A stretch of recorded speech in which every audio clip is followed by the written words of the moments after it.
What's up, people out there in real estate land? This is Anthony with the Hive Mind. This is another episode of the Hive with Us podcast.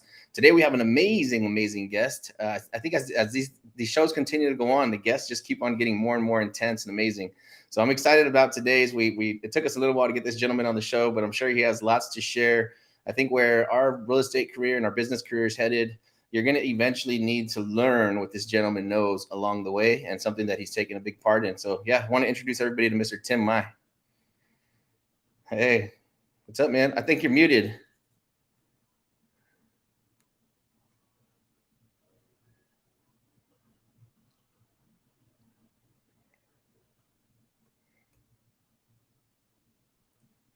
Testing 1, 2, 3. Can you hear me? I got you now. Yeah. Yeah, perfect. Awesome. Yeah. Well, hey everybody. Hey Anthony. Awesome, man. Yeah, thank you for being on here, man. And one thing I wanted to do is tell you thank you too for always being there whenever I would have you look at stuff and ask for some advice. You were always there to provide support, man. So that means a lot. A lot of people, they make themselves unavailable on purpose, which I can respect. But yeah, you've done a lot for us, and I appreciate that, man. Thank you. Yeah, definitely. You're welcome. Always glad to help a fellow investor, right, in the industry. We learn from each other. I know I learned a ton from you as well, and so I always love sharing ideas, and I learn from each other, and we both grow. Yeah, man. I love the energy, and I appreciate it. Yeah. So we kind of spoke offline, but you've been doing this for 20 years? Yep. Yeah. So I got started in 2002 after I got laid off from my IT job, back during the .com days, and yeah, since then I've done all kinds of deals. I've done a lot of wholesale, a lot of fix and flipping. When the market crashed back in 2008, I had 30 rehabs going on at different stages of that rehab. So I got hit pretty hard during the last market crash. But yeah, just like a lot of entrepreneurs, we bounce back from that, we learn from that, we grow from that. And yeah, I've been blessed. I've probably done well over 1,000 deals now, throughout the years. And in the last, I would say 3 years, I was when I transitioned over to the land side of the business. So I'm not doing any more fix and flip. I'm completely out of that. Yeah, we do a lot of land flips, land investing, land entitlements. So we are in Houston Metro, and then we recently expanded into the Dallas and some Austin area as well. Well, welcome to the dark side, man. Thanks. Yeah. And side. So, dude, why don't we start right there real quick? Why did you stop doing like cash flowing assets like houses, right?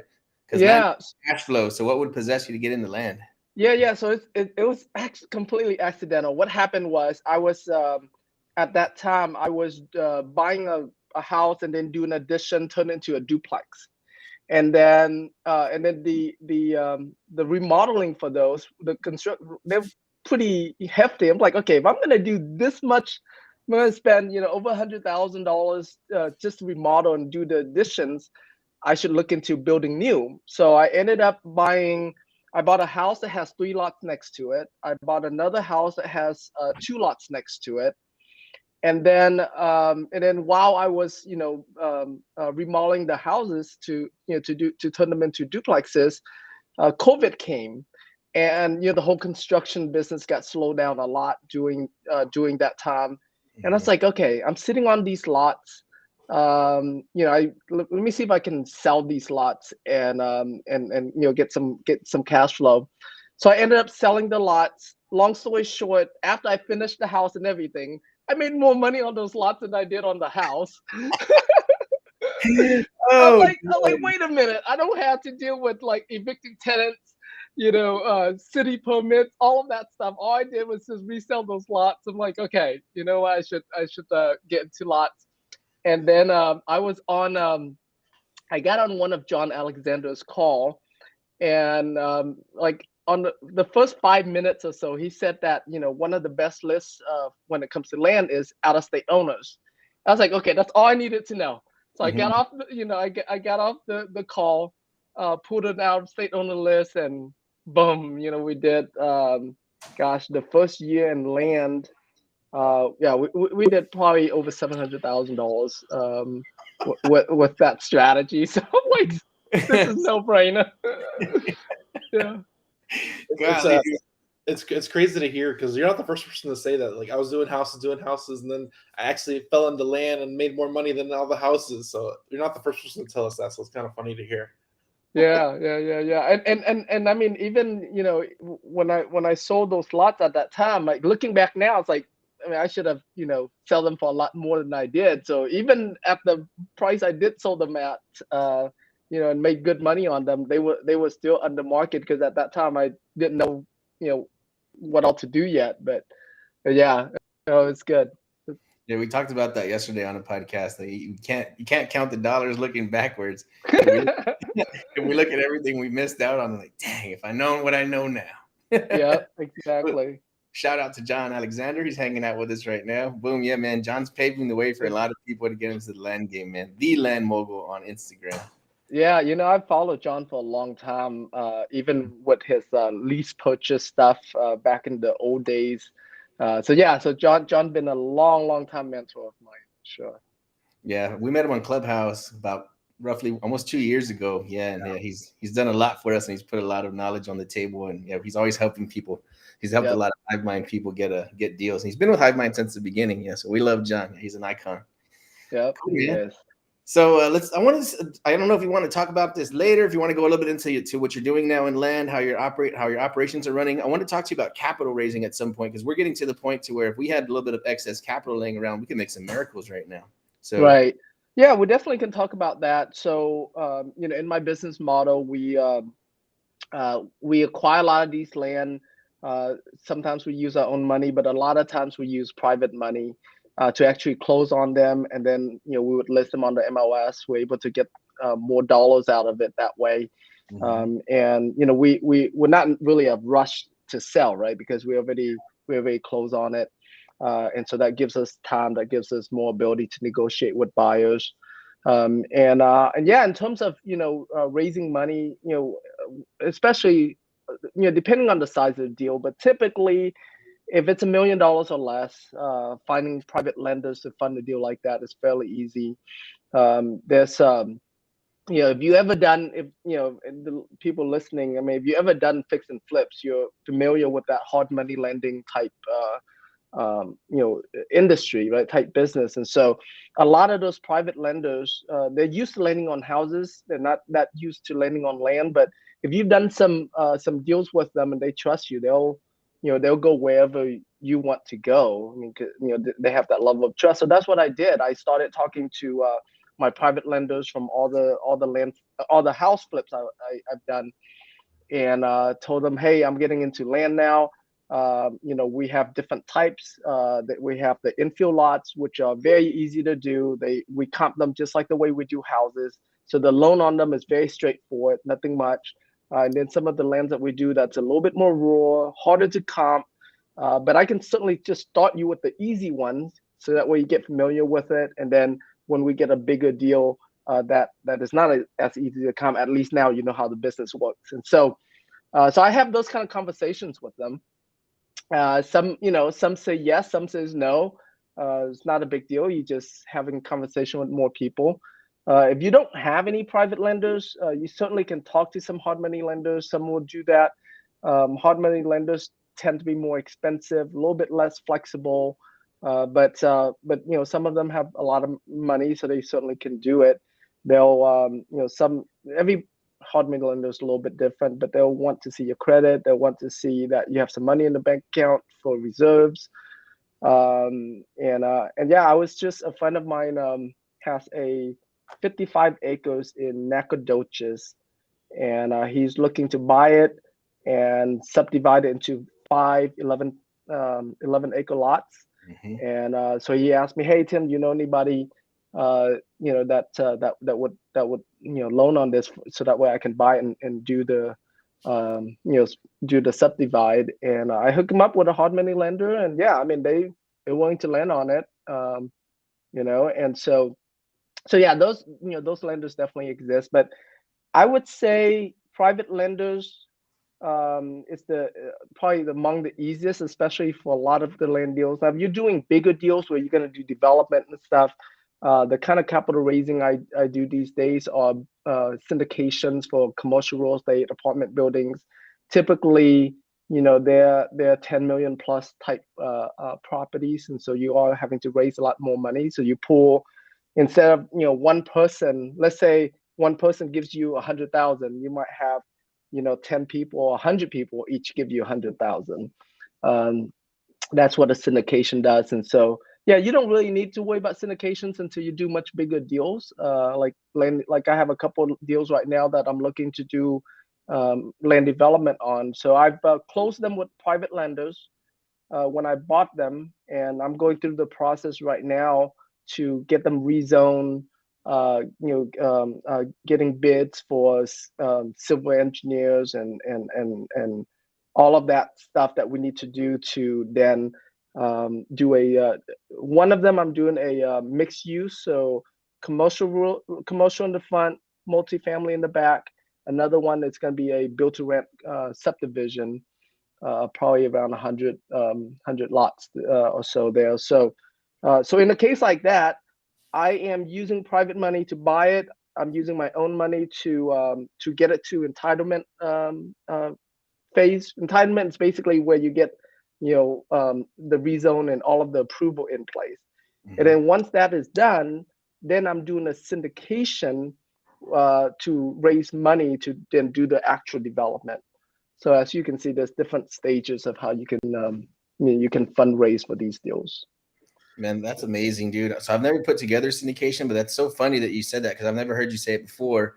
But I was going to text you just a couple of days ago. I was like, oh, I got to call this guy. I was going to ask you if you can do that and how that works. So is it pretty simple to go into a little bit of it of how putting that together? Or Yeah. So I mean, obviously, it's not something that you can do the document on your own, right? So you do have to hire an SEC attorney to do it. Costs about $15,000 to do the document. Mm-hmm. So it's called a private placement memorandum. And basically it's a document. It's like 100-page documents that explain, who's going to get paid what, who are all part of the transaction. So it spells out all the legalese, right? Because it's syndication is similar to selling a security. Let's say if you have a company, like a public company, for example, and they raise a bunch of money from the public, and so they're selling securities. And so that's what syndication is. Syndication is just like a much smaller transaction than taking a company public, but the process is very similar. Mm-hmm. And so syndications, different from private money, is this. With a private, hard money, private money, that's a loan. So someone's loaning you money for you to buy that property, and you're paying them an interest, on that money. Syndication is they are investing in your company. So they get shares of your company, basically. And so it's not a loan. So they get equity, whatever the equity split is. It's very common that people will do either an 80-20 split. What that means is the money partners get 80% of the deal. The general partner who's running the deal gets 20% of the deal. There's other fees that the general partner can charge in that. But that's a common structure. There are more complicated structure, like someone would do, let's say a prep of a preferred interest of, let's just say 6%, plus they're gonna get 50% of the deal on the back end. So they get a little bit of interest and they get equity position. So there's a lot of ways to structure a syndication, but those are some of the common ways that people do it.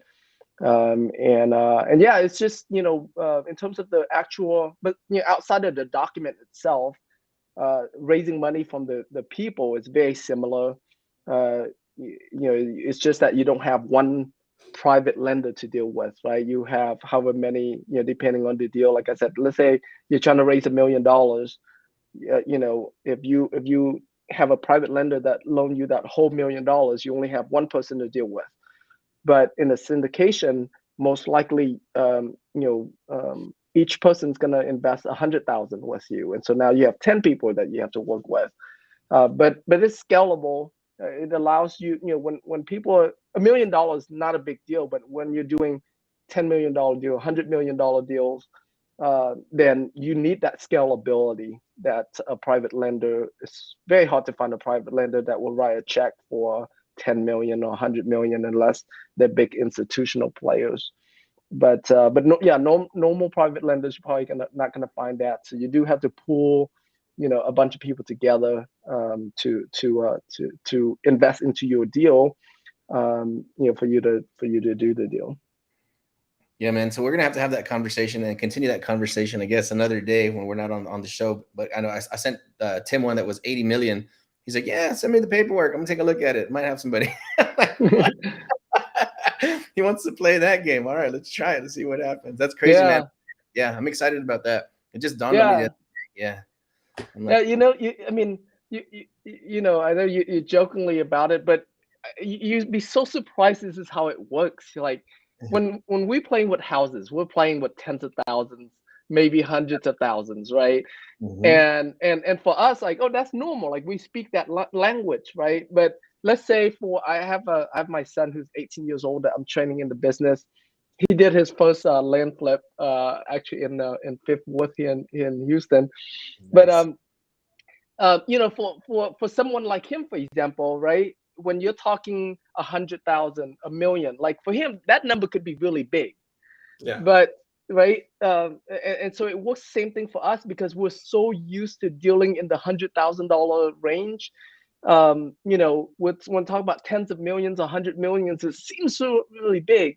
But once you start getting into that space and you get to meet the players that play in that space, it's like, oh, it's nothing. It's just another connection that you gotta find that plays in that space. So, I say that to say, like, if you guys run across big deals, like, you don't have to get scared about it. Just know that there are someone out there doing those big deals, and all you need is just that connection to get a hold of that someone, and it becomes a normal deal for you. So yeah. Awesome, man. Yeah, thanks. That's words of wisdom. So that's kind of where we're headed next. We're looking at some deals right now, 33 million, 80 million, 20 million.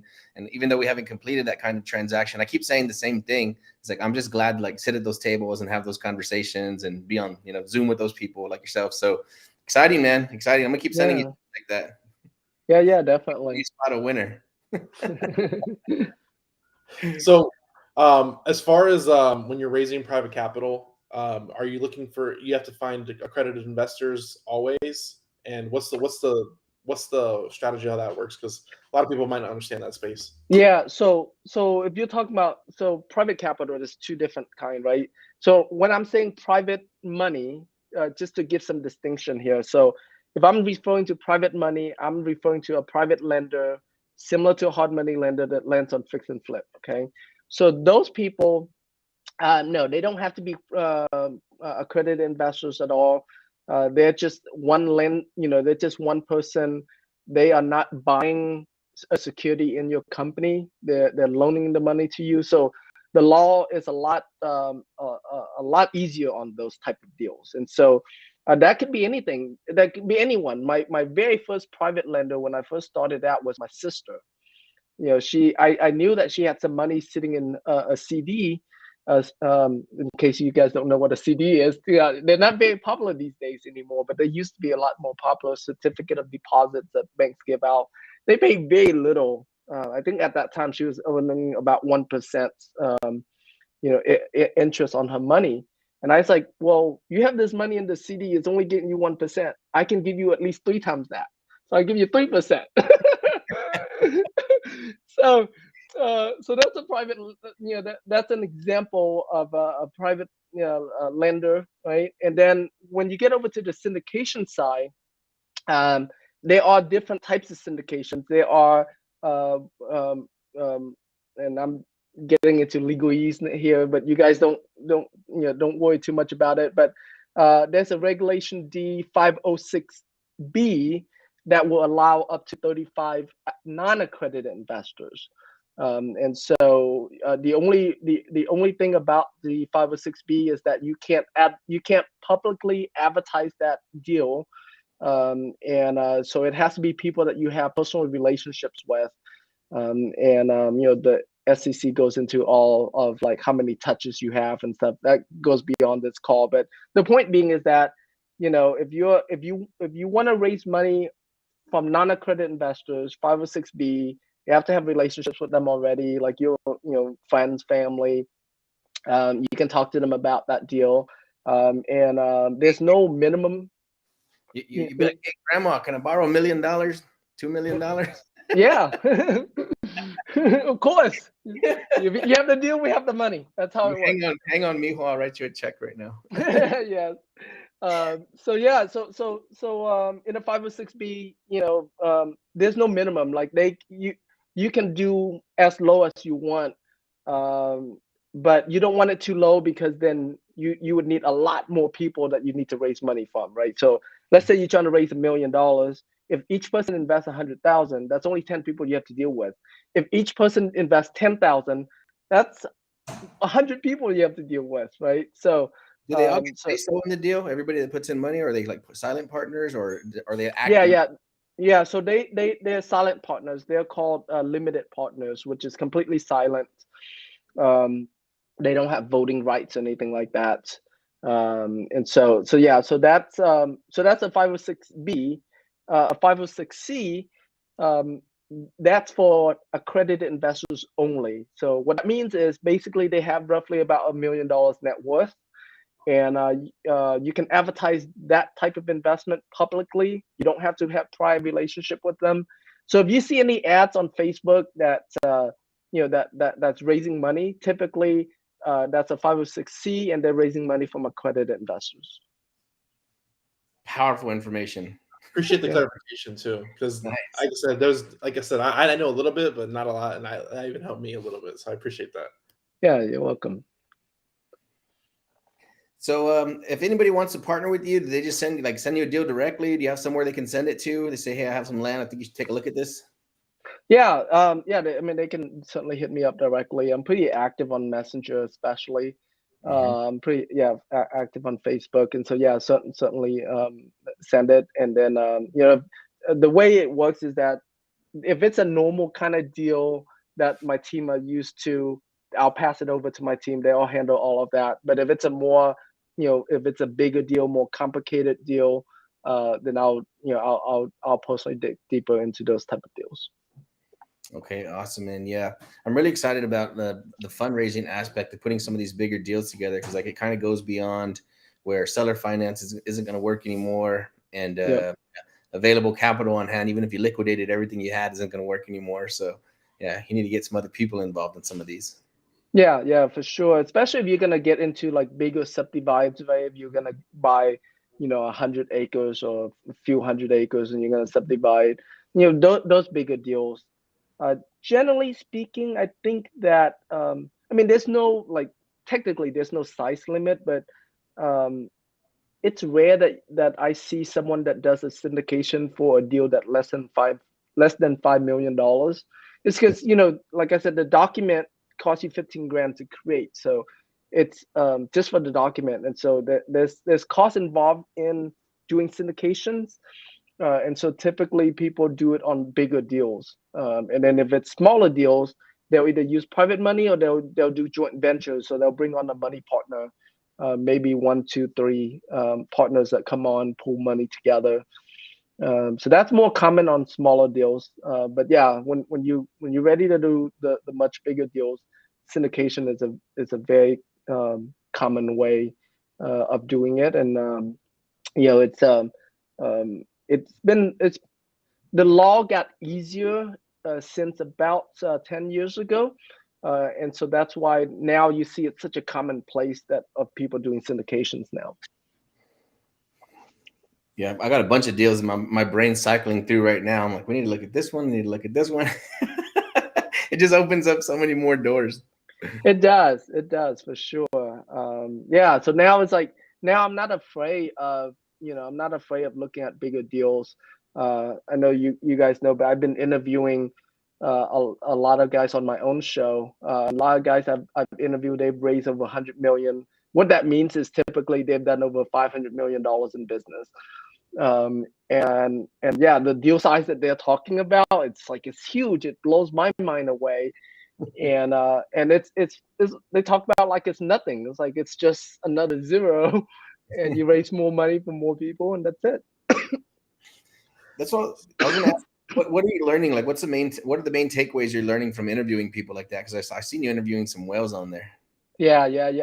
You know, I would say the biggest takeaway is it's just another number.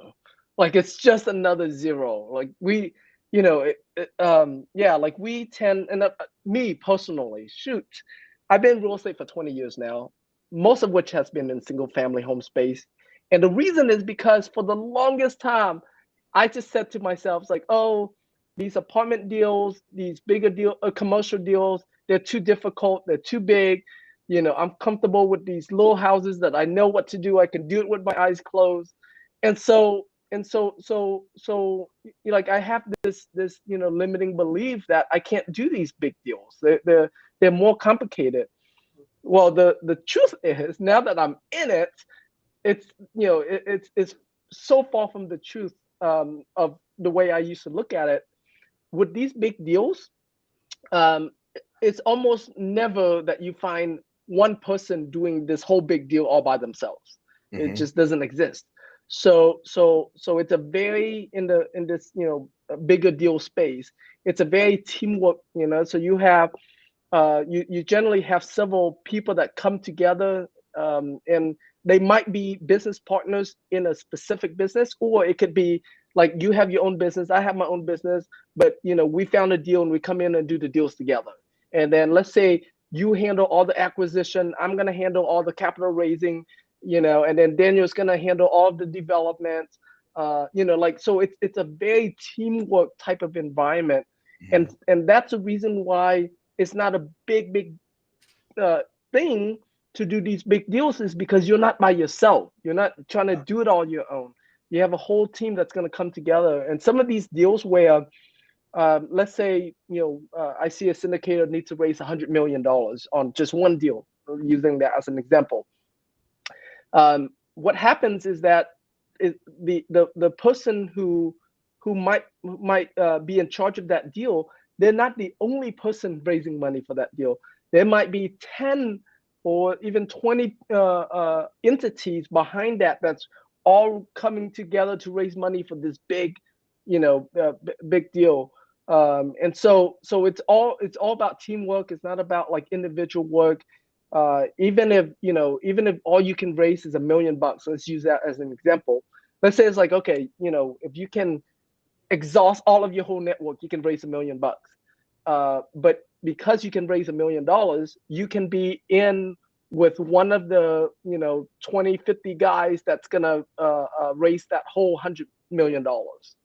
And so so it's the business is very built on teamwork, which makes everything so much easier. You don't have to be an expert of anything. Very different from the single family home space, where you kind of have to be an expert of everything, because the deal is so small. There's not enough profit to go around for you to have that many partnerships and for you to have super smart partners. But in these bigger deals, there's a lot more money to go around, and so you attract the top players that comes in and partner together to take these deals down. Well, what's crazy about that is that a lot of people, like, they want to keep their business small and wear every hat, and like, I can do it the best out of anybody I want. And the crazy part about it is the bigger you get, the easier it becomes, because you can always outsource and find the right people to help you do what you need to do. Yeah, so exactly. The term of scalability, the larger you get. So everybody out there thinking small, you need to think bigger. Yep. Yeah. I think you're the one that helped push that button in my brain, Tim. Is I called you one day and I was talking to you about some of the deals I was doing, and we're just kind of sharing back and forth. It's like, yeah, I'm working on one right now that's 60 million, and I was like, then why am I working on these little ones?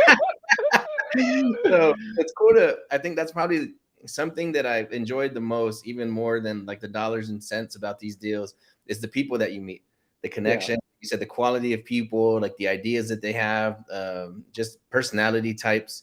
It's like people are very laid back, very calm, right? Because there's a I guess things have the potential to go very well if you can stay level-headed, stay helpful, stay humble. And that's what I'm realizing, is that sitting at these tables, hopping on these phone calls, hopping on these Zooms, these people are the people that you'd want to be around anyway. Super helpful, super humble, super connected. And I think that's cool, man. That's something that I've been enjoying more than anything else, is the relationships that we're making. Yeah, me too, for sure. And for some reason, this industry, and for the lack of better term, I'm calling it, the big deals industry. I like That can include land, it can include apartment, commercial real estate. But um, I found that most people in this industry are very collaborative type. Um, you know, like that's just the way they run business. I think it's the industry kind of forced them to think that way. And so yeah, it's been phenomenal. I love the people that I've been interacting with, and meeting with, like you mentioned. And yeah, the people I've been interviewing, I mean, gosh, they blow my mind away all the time. Yeah. So, can you talk about the capital raising summit? What is that, and who's your general people that you want to come? Yeah, so basically, it's about how to raise capital for big deals. A lot of people who are coming are syndicators. They're raising money for apartments, commercial real estate, land development. We also have some fund managers that are coming as well. One of the family office, and that's a whole new different level of individuals. Family office. The gentleman I'm talking to later on today, he's coming. His company, his family office. So family office is basically when you are an ultra wealthy family, you pull money together as a family, and then you hire like a financial advisor to help your family invest that money. Okay, so you see that a lot with like the Rockefeller family. They probably have the biggest family office. And so anyways, one gentleman that's coming, and he runs a family office. They've done over $15 billion worth of real estate. Crazy. Yeah. So crazy numbers like that. And yeah, so he's coming. So it's a lot of people that are there are in the commercial real estate space, people that need to raise a lot of money. And so yeah, so if you guys want to learn how to raise a lot of money, come. It is a more advanced crowd. So if you're looking like how to get started in real estate, a lot of that's going to go over your head, because it's a more complicated topic. But yeah, if you're already in real estate and you want to learn how to raise money, it's definitely a room to be in. Awesome. Yeah, that's one thing. There's always different types of, and that's why I really wanted to ask that direct question, because if you're new, don't go there. You're gonna miss a lot of stuff. It's not gonna really stick, but it's more for advanced people that are already wanting to get in that space, or already in that space, that you can network and meet other people in that Exactly. space. Yeah. The network's gonna be crazy. Like, yeah, the caliber in the room is just insane. Go ahead, Anthony. No, go ahead. I was gonna say, what is a quote that is yours or somebody else's that you resonate with? I just heard this quote this morning. Actually, I was listening to Marianne Williamson, who she's a teacher of A Course in Miracles, and she said this: worry is praying for bad things to happen. And because as entrepreneurs, I don't know about you guys, but I get anxiety all the time. And so I'm like constantly having to meditate and listen to these to help me. But when I heard that, it's like that, I mean, it makes so much sense, right? Because what is a worry? A worry is us thinking about something that hasn't happened yet, that's out there in the future, and we're thinking negatively about it.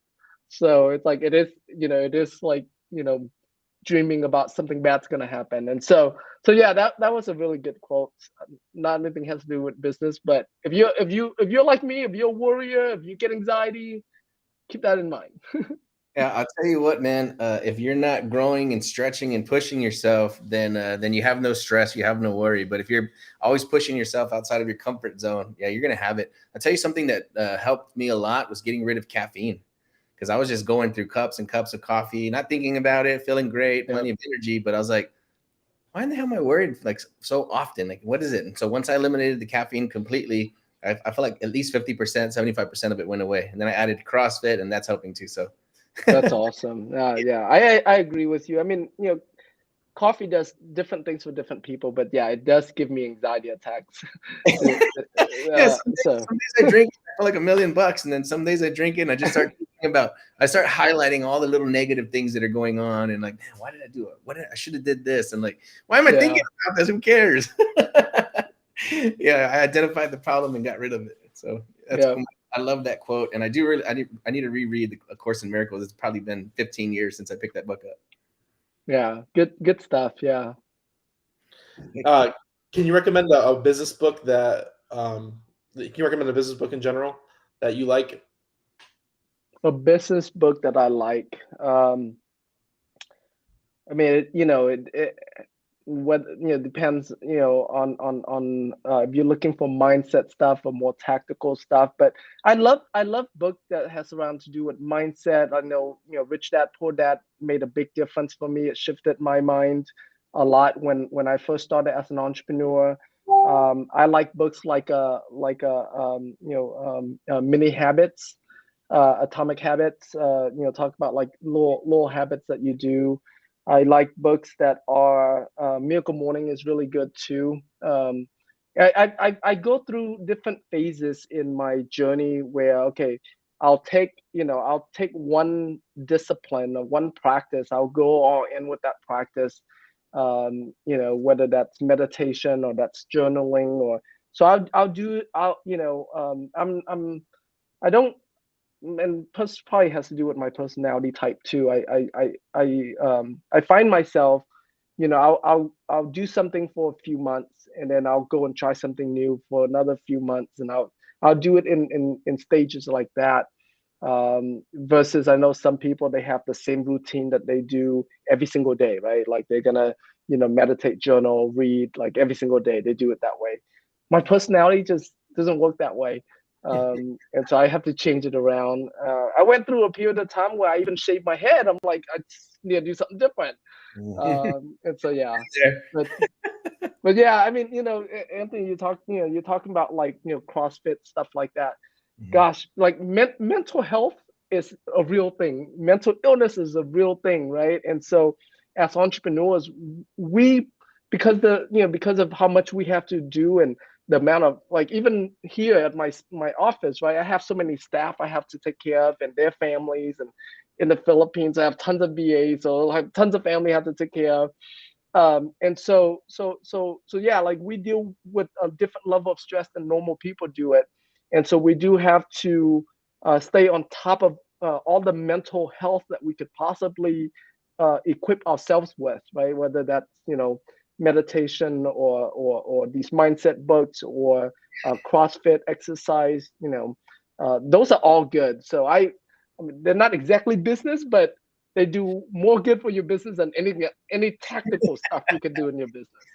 Yeah, dude, that's amazing, man.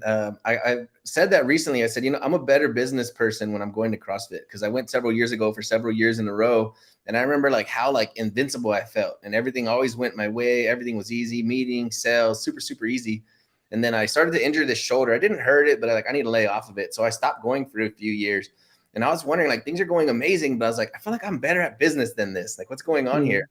And now I've been back for like 5 months, and man, dude, I feel amazing. I feel like I'm knocking down walls again, and it's like it directly correlates with me like pushing myself. And it's like, I think it's all the extra oxygen in your body, sweating out all those toxins, but then also like you have time to think, putting myself first. Yeah. I'm at the gym every day at 9. First things first. I have no meetings before noon at all, 0. Like family and gym first, and then after that, then we'll go ahead and start knocking out the rest of the stuff for the day, and then I'm good to work till midnight. But yeah, you're right, man. If you don't take care of your mental health, this business it'll kick your butt. Yep, it sure will. Yeah, I see my kids, and they're happy and they're smiling, they're loving life, the wife, everything, and then I'm just thinking like, I wonder if they ever think about how hard I have it. Oh, they- No, nobody knows our pain but us. Like that guy Atlas, the one that's carrying the globe, right? Carrying the whole world. Yep. Yeah, and for them, everything's super cool and super easy and fun. And I'm over here like, dang, I gotta go to CrossFit just so my head doesn't explode. I was gonna say that too about meditation. You know, I wake up in the morning and first things first is just pray and just go by myself and get away from everything. No music, no lights, no cell phone. And I try to do it every day, but it's probably 3 days a week, right? But it Right. helps tremendously. Yeah, it helps you calm the storm and put things into perspective. But I think between those two tools have probably been the most powerful tools that I found in business, and it's not even business related. Yeah. Yeah, no, that's good. And one of the things you mentioned, because I know some of us, we deal with like wanting to consume a lot of information, right? Read a lot of books. I went through periods where I went through an entire year without consuming any new content. So like I Wow. wouldn't read books, I wouldn't watch YouTube videos. I would only self-generate content. So yeah, and so it's you. I mean, it was pretty tough to go through mentally, but I mean, you're like you're so much more creative than you give yourself to. All of us. I mean, the truth is that if we just run our business based on our intuition, we'll do just fine without any outside information. Like us, for some reason, intuitively, we know what to do. We know what our business needs. But a lot of times we don't trust ourselves enough. And so we're trying to learn strategies and tactics from other people. But yeah, you know, if you're the type of person who consume a lot of content, it might be a good exercise for you to do the opposite, which is not consume any content and only self-generate content, you know, and almost like coaching yourself through it. So yeah, so during that time, I went on a lot of walks where I just turn on my phone recorder and just talk, like I'm just talking to myself. And that was really good exercise.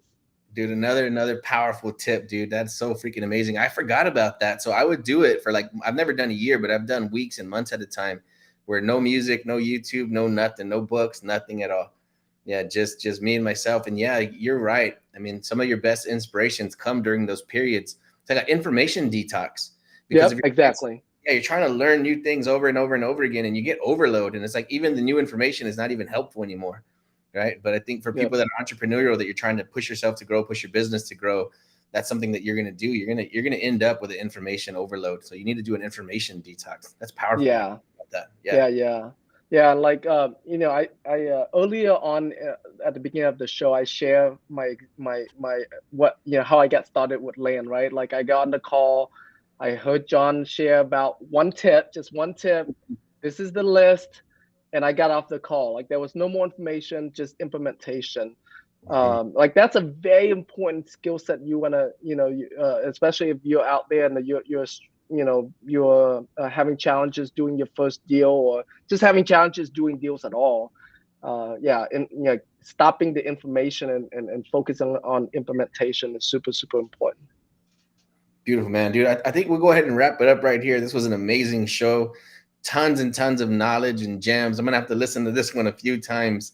If you came in late, guys, as soon as this is over, go back to the beginning and press play. This was amazing. Yeah, I bet this one's gonna get a ton of views. Lots of information, lots of power in this conversation. We appreciate your time, Tim, and like I said, I look forward to everything that you do and like helping us out in the future. And we'll see what damage we can do with the deals we have coming up. Awesome. Yeah, looking forward to it. I should be in Houston next week, I think. So, man, would love to sit down, grab some lunch, and talk a little bit, get some deals in front of you that we're working on and looking at right now. See if we can spark some new ideas. Let's do it. Awesome, man. Thank you, dude. This was super fun, super amazing. We appreciate you for coming on. All right. Awesome. Thanks for having me on.